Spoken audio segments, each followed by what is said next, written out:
Hello, and welcome back to another episode of Cozy Christmas Podcast. I am excited about what we have ahead for this month. I have declared it to be the official Charles Dickens month, mostly because it's my birthday, and that gives me the right to do what I want, right? Well, I have a birthday coming up on the 18th, and I'm turning 42 years old, which seems pretty epic to me. I'm looking forward to spending that time together with my family as we're going to be on vacation. This month, we're focusing a little bit on Charles Dickens and one of his first Christmas stories called A Christmas Dinner. In this episode, I want to read the story to you because it's quite possible you're not familiar with it or you've never even heard of it before. I think when we think of Christmas, we think of, in Dickens, we think of A Christmas Carol, and rightfully so. But he has written quite a few things about Christmas, and this is a very charming 15-minute story, and I think you'll enjoy it. It's about the middle of August now, and the weather doesn't really feel that much more like fall. It did near the beginning of August, which got me excited for Christmas and for fall weather and, pumpkin spiced everything, which is what I love. We're at the store and we got the kids' school supplies all set, and they'll be heading back in a couple of days. If you have a teacher in your life that you appreciate, make sure you let them know that. Just send them a note or a little gift or something just to encourage their day. That really can make all the difference for them.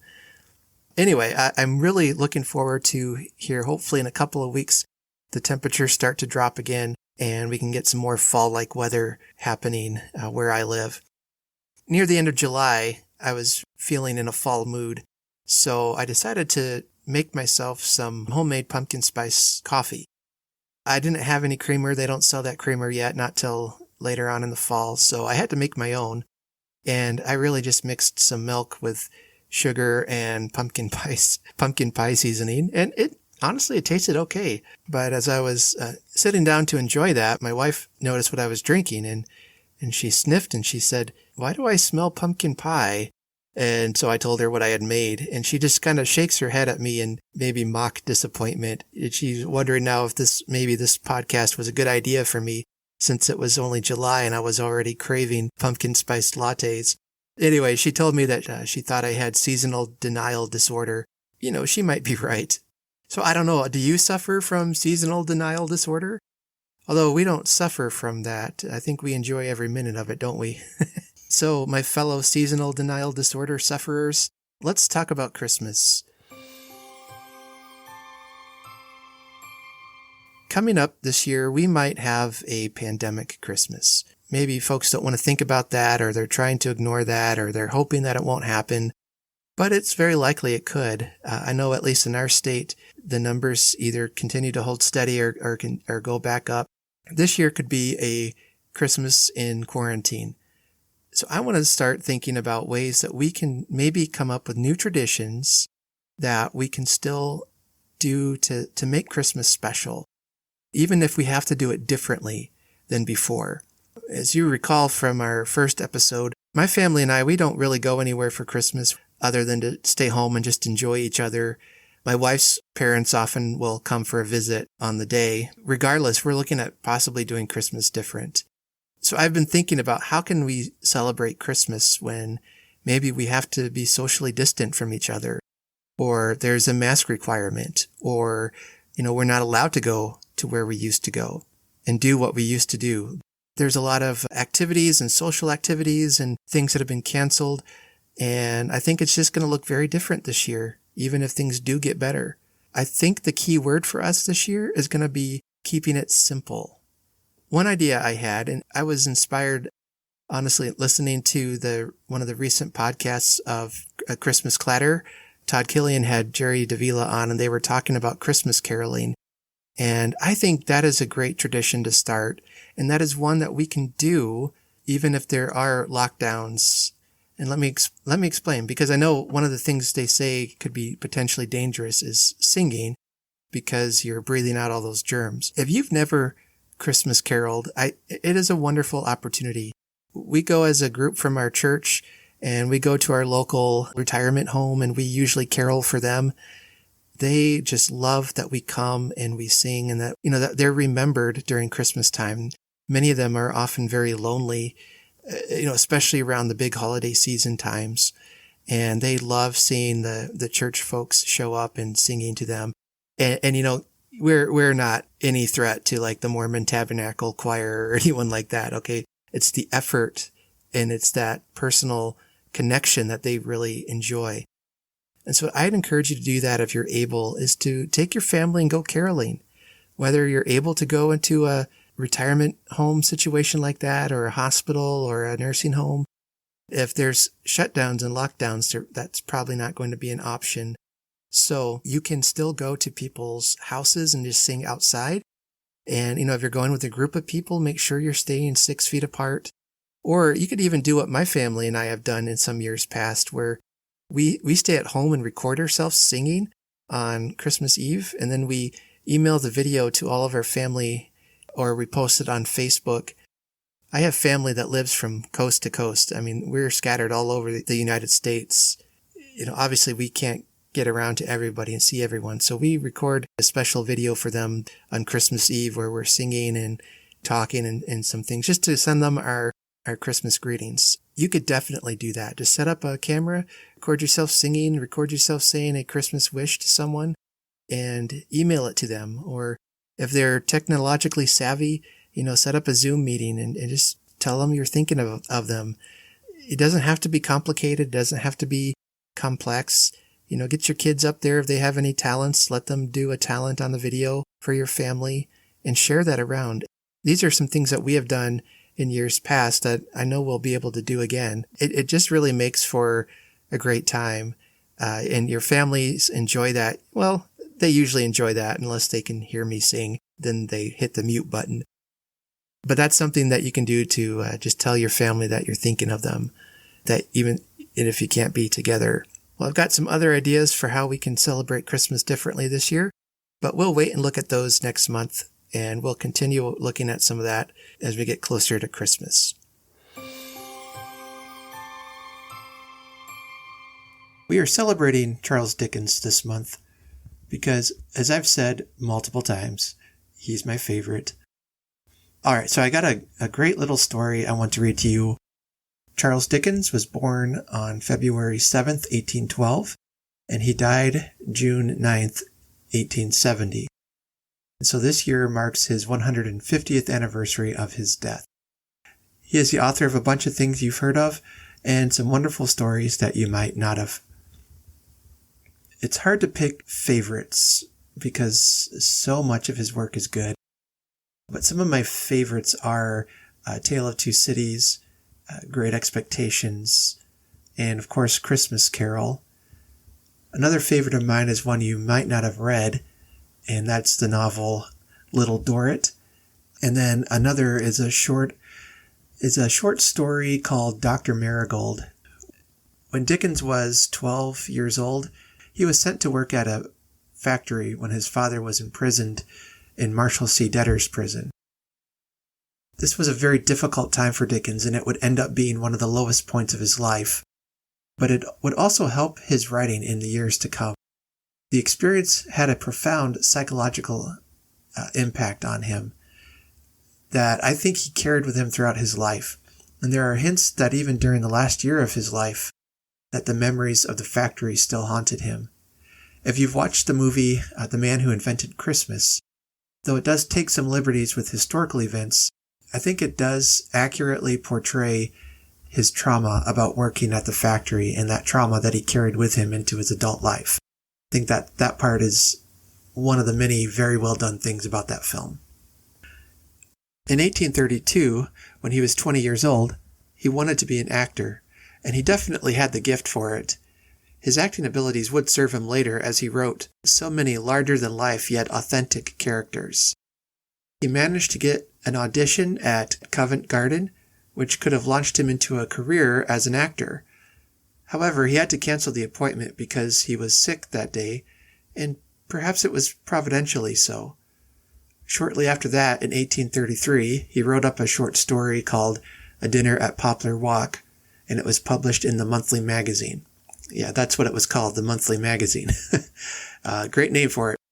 The sketches he wrote for different periodicals quickly became extremely popular. He wrote under the pseudonym of Boz. A lot of his early work was collected in a book called, funnily enough, Sketches by Boz, which are definitely worth the read.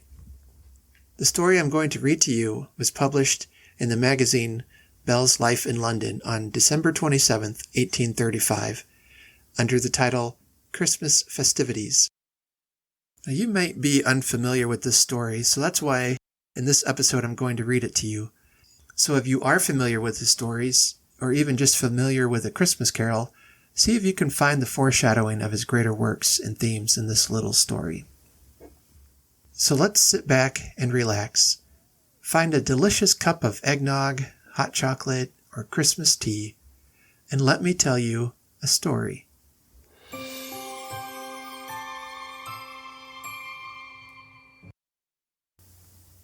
A Christmas Dinner by Charles Dickens. Christmas time.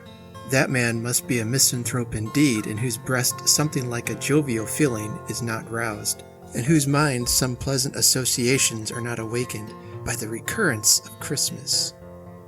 There are people who will tell you that Christmas is not to them what it used to be, that each succeeding Christmas has found some cherished hopes or happy prospect of the year before dimmed or passed away, that the present only serves to remind them of reduced circumstances and straitened incomes, of the feasts they once bestowed on hollow friends, and of the cold looks that meet them now in adversity and misfortune.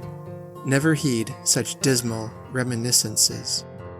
There are few men who have lived long enough in the world who cannot call up such thoughts any day in the year. Then do not select the merriest of the 365 for your doleful recollections. But draw your chair nearer the blazing fire, fill the glass and send around the song.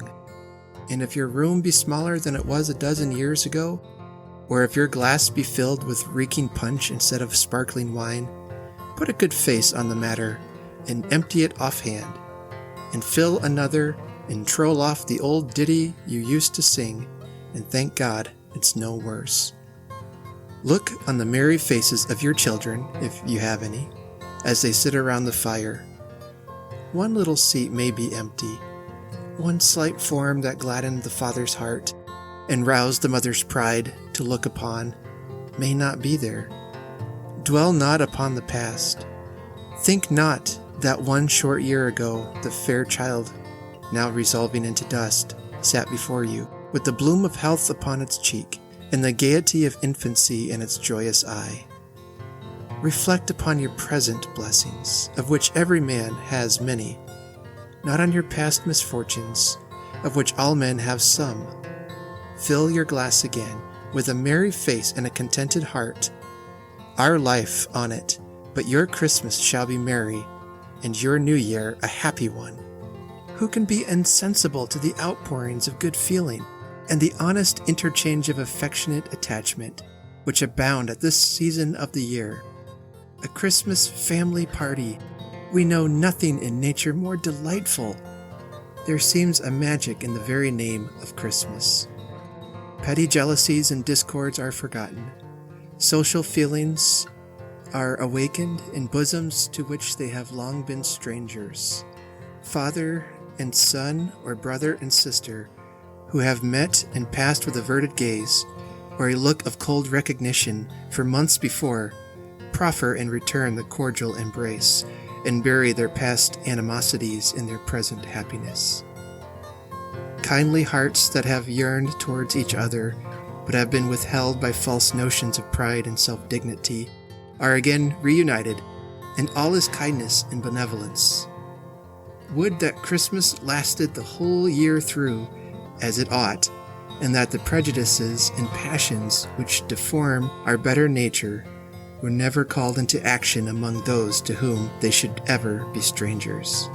The Christmas family party that we mean is not a mere assemblage of relations got up at a week or two's notice, originating this year, having no family precedent in the last, and not likely to be repeated in the next. No, it is an annual gathering of all the accessible members of the family, young or old, rich or poor, and all the children look forward to it for 2 months beforehand in a fever of anticipation. Formerly it was held at Grandpapa's, but Grandpapa getting old and Grandmama getting old too, and rather infirm, they have given up housekeeping and domesticated themselves with Uncle George. So the party always takes place at Uncle George's house. But Grandmama sends in most of the good things, and Grandpapa always will toddle down all the way to Newgate Market to buy the turkey, which he engages a porter to bring home behind him in triumph, always insisting on the man's being rewarded with a glass of spirits over and above his hire to drink a Merry Christmas and a Happy New Year to Aunt George. As to Grandmama, she is very secret and mysterious for 2 or 3 days beforehand, but not sufficiently so to prevent rumors getting afloat that she has purchased a beautiful new cap with pink ribbons for each of the servants, together with sundry books and penknives and pencil cases for the younger branches, to say nothing of divers secret additions to the order originally given by Aunt George at the pastry cook's, such as another dozen of mince pies for the dinner and a large plum cake for the children. On Christmas Eve, Grandmama is always in excellent spirits, and after employing all the children during the day in stoning the plums and all that, insists regularly every year on Uncle George coming down into the kitchen, taking off his coat and stirring the pudding for half an hour or so, which Uncle George good-humoredly does to the vociferous delight of the children and servants. The evening concludes with a glorious game of blind man's buff, in an early stage of which Grandpapa takes great care to be caught, in order that he may have an opportunity of displaying his dexterity. On the following morning, the old couple, with as many of the children as the pew will hold, go to church in great state, leaving Aunt George at home dusting decanters and filling casters, and Uncle George carrying bottles into the dining parlor and calling for corkscrews and getting into everybody's way.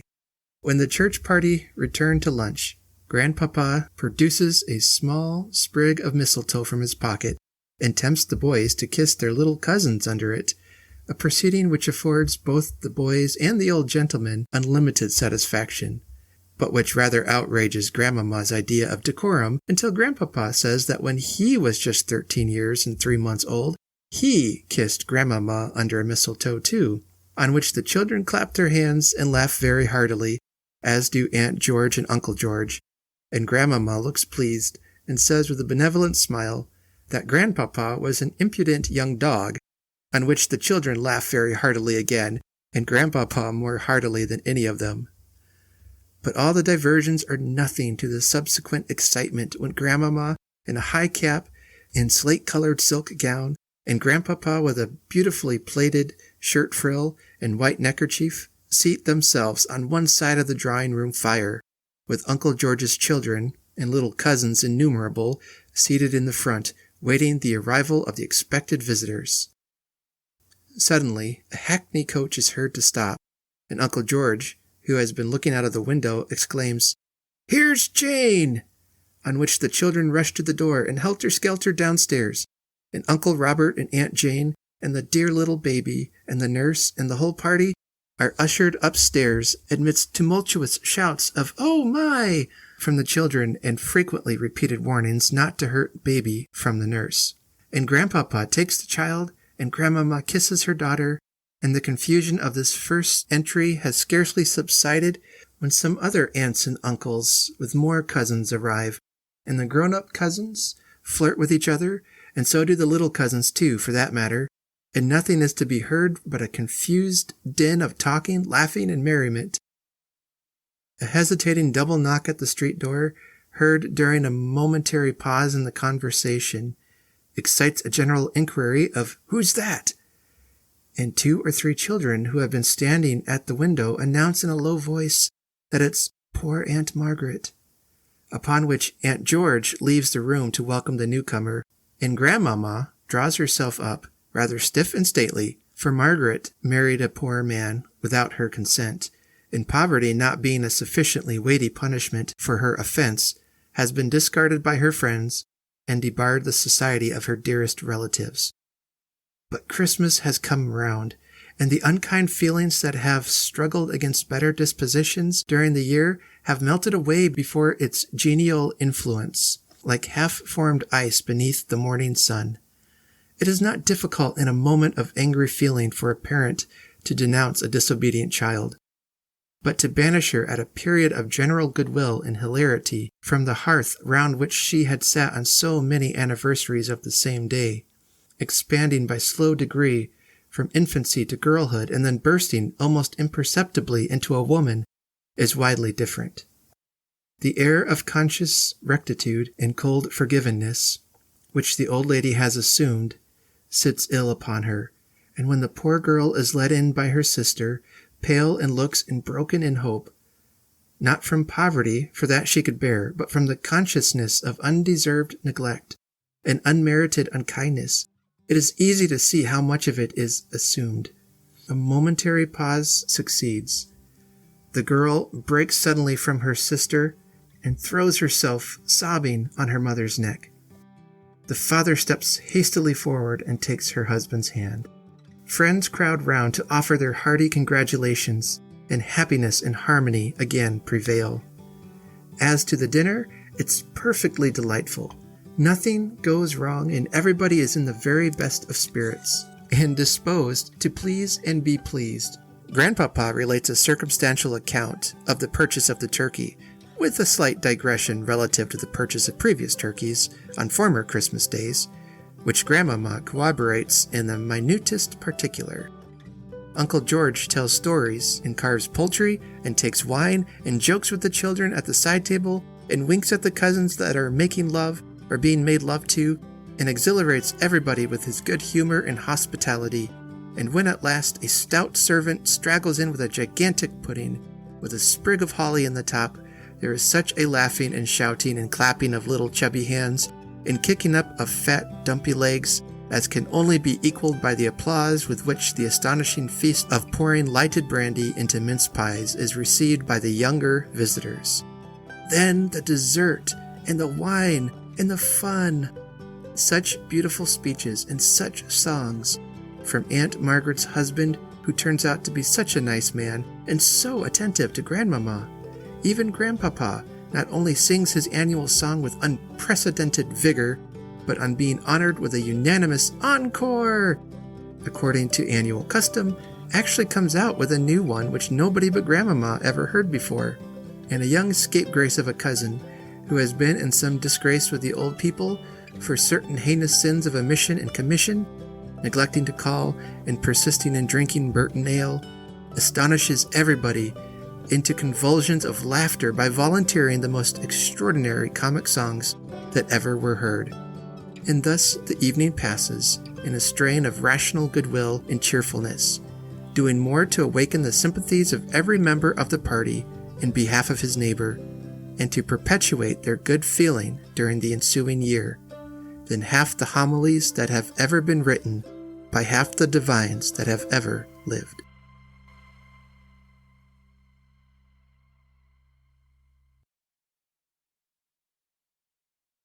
And that was A Christmas Dinner by Charles Dickens. Are you looking forward to Christmas dinner this year? I have to admit I am, even though it's only the first part of August. Our Christmas dinner this year, it might not have all the crowd you are used to, but I hope you find it to be a time of joy, fun, and games.